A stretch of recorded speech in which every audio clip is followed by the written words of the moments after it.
السلام علیکم ورحمۃ اللہ وبرکاتہ۔ الحمد للہ رب العالمین والصلاة والسلام علی سید الانبیاء والمرسلین نبینا محمد وعلی آلہ واصحابہ اجمعین، اما بعد۔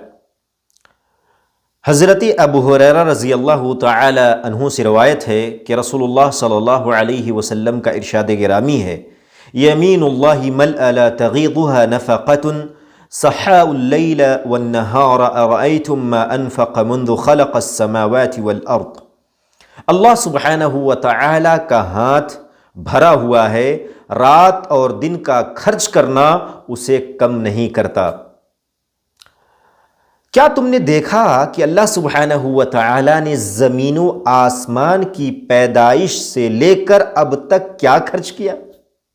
فَإِنَّهُ لَمْ يَغِضْ مَا فِي يَمِينِهِ، اس سخاوت نے جو کچھ اللہ سبحانہ و تعالی نے خرچ کیا، اس نے جو کچھ اللہ سبحانہ و تعالی کے ہاتھ میں ہے اسے کم نہیں کیا۔ وَالْقِسْطُ بِيَدِهِ الْأُخْرَى يَرْفَعُ وَيَخْفِضْ، اور اللہ سبحانہ و تعالی کے دوسرے ہاتھ میں ترازو ہے جسے وہ نیچے اور اوپر کرتا رہتا ہے، یعنی کسی کو پس کر دیتا ہے تو کسی کو بلند۔ یہ اللہ سبحانہ و تعالی کی قبضہ قدرت میں ہے۔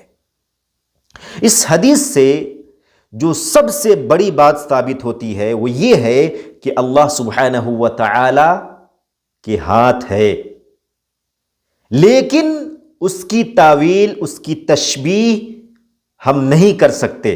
اللہ سبحانہ و تعالی کے شان، اللہ سبحانہ و تعالی کے جلال و جاہ کے اعتبار سے اس کا ہاتھ ہے، لیکن اس کی کیفیت ہمیں پتہ نہیں ہے، اور اسی طریقے سے نہ ہم تعویل کریں گے اور نہ تشبیہ بیان کریں گے۔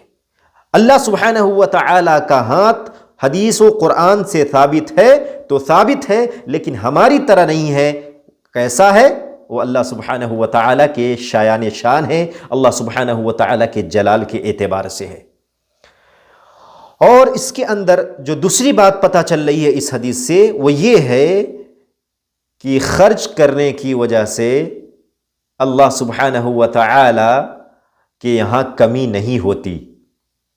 اللہ جتنا دیتا ہے اتنا کوئی نہیں دے سکتا۔ اللہ سبحانہ و تعالی رحیم ہے، کریم ہے، بے تحاشا اپنے بندوں کو نوازتا ہے اور اپنی سخاوت اور اپنی عطا سے مالا مال کرتا ہے۔ اللہ سبحانہ و تعالی ہم سب کو حدیث میں جس طرح ہے اسی طرح سمجھنے کی توفیق عطا فرمائے، آمین۔ وصلی اللہ علی نبینا محمد وعلی آلہ واصحابہ اجمعین، والسلام علیکم ورحمۃ اللہ وبرکاتہ۔